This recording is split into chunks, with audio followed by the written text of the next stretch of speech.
this week, we finally give Titans a pass at an Onslaught build. With this build, you'll have a ton of different options when it comes to your primary weapon of choice, as our exotic armor of choice works for all solar weapons, giving them a massive buff, paired with a very hefty heavy option that can easily delete bosses, champions, and those annoying shielded bombers that spawn. Make this build absolutely amazing for Onslaught, and it's become one of my favorites to run on my Titan. If you like this build and you want to be around for all the prismatic shenanigans that's going to happen once the final shape drops, then please subscribe. Also, like the video to help the channel and myself, as it will help the algorithm. The more you like the video, the more other people will see this video. And comment what you've been using to get to those wave 50 completions so you can farm all of your shiny brave arsenal. With that being said, let's get into this video. The exotic that we're going to be taking for today's build is going to be the Path of the Burning Steps, which comes with the exotic trait Firewalker. Solar Final Blows periodically grant you an escalating bonus to weapon damage, and Solar Grenade Final Blows grant you the highest bonus. You're harder to slow or freeze with stasis, and when you break out, you take no damage from doing so, creating a burst of solar energy around yourself. Scoring 2 to 3 solar defeats within 10 seconds of each other will grant you 1 stack of solar weapon surge for 11 seconds. Further solar defeats while being at the maximum of 4 stacks refreshes the buff's duration. Being frozen or scoring a defeat with any solar grenade grants you all 4 stacks of our solar weapon surge, giving you a nice 25% bonus damage to all our solar weapons. And because this is a surge bonus, we can also add things like weapon perk bonuses, like for example Rampage, or anything else that adds damage from your weapon. One for All is another really good example, and we can also stack that with Radiant, as it is a subclass verb. The stasis breakout doesn't really play a huge factor in Onslaught unless you get the Onslaught with the Fallen and you get frozen by the Fallen that is protecting the spark deposit, which is very situational, but it is very nice, as it has saved me a few times, especially in those upper levels where I would get frozen. All of the wraiths, or whatever they're called, would rush at me. I would break out, take no damage from doing so, and then the solar burst would then defeat all the targets around me, or at least do enough damage to where I could easily get out myself. Again, very situational. But the point of this exotic is to buff all our solar weapons, and there are a ton of solar weapons we can use. That gives this build a ton of flexibility with what you want to use, but I'm going to show you what I use and give you a bunch of very good options. For myself, I used my Riptide with auto-loading and chill clip because it's just that good. I pretty much use it in every build because, it's just that good. Being able to freeze things with 3 shots and slow things with 2, amazing. Then I used my Zauli's Bane with explosive payload and Incandescent, a very good solar hand cannon, but we're going to go over other options to replace this later. Then I used Parasite. This heavy grenade launcher is a monster. This is what we use to delete everything. Champions, bosses, even those shielded bombers. This is what we're going to use. When we defeat a target with anything but Parasite, we get a stack of Worm's Hunger, which can be stacked up to 20 times, giving us a 200% bonus to damage. Now this does stack with our weapon surge and our radiant, and I am bad at math, so I don't really know what the bump to our total percentage is, but I know it is a lot. At 0, I was hitting for like 40,000, something like that, and then I remember doing one of the bosses, and I hit that guy for 650,000 damage. So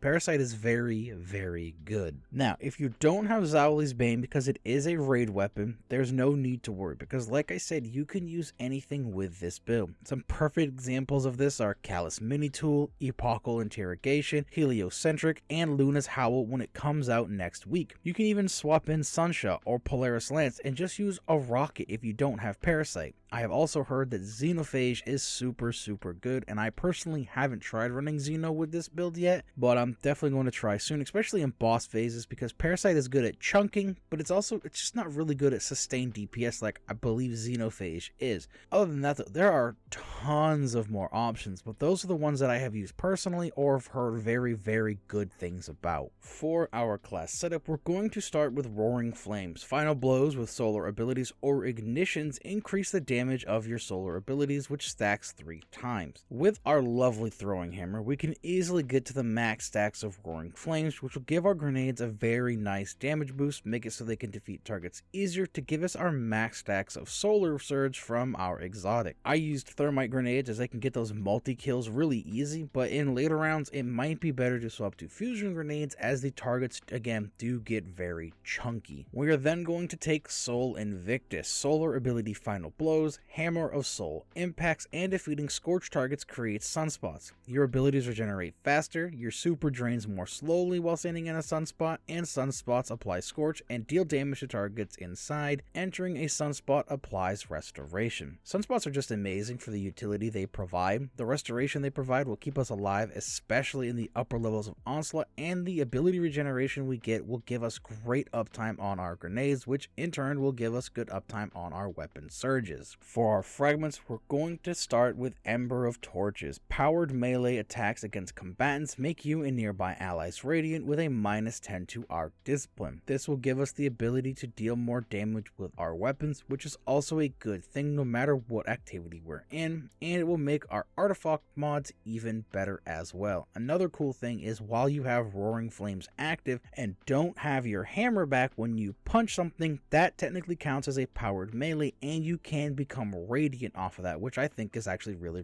cool. Ember of Searing. Defeating scorched targets grants melee energy and creates a fire sprite with a +10 to our recovery. With the majority of our solar weapons being able to scorch targets without the help of the artifact, we're going to get a bunch of melee energy back, which isn't needed too much, but we're going to make a bunch of fire sprays, and that's going to be super nice as they give us grenade energy back. And when we pick them up, it's going to pair nicely with Ember of Mercy. When you revive an ally, you and other allies gain restoration. Picking up a fire sprite grants restoration with a +10 to resilience. We'll get restoration from our spun spots and now our fire sprites, which gives us some very nice survivability overall inside of Onslaught. And finally, we have Ember of Blistering. Defeating targets with solar ignition grants grenade energy. The amount of energy we get back from defeating a target depends on what kind of target it is, from the lowest at 8% all the way up to 25%. When I was playing with this build, it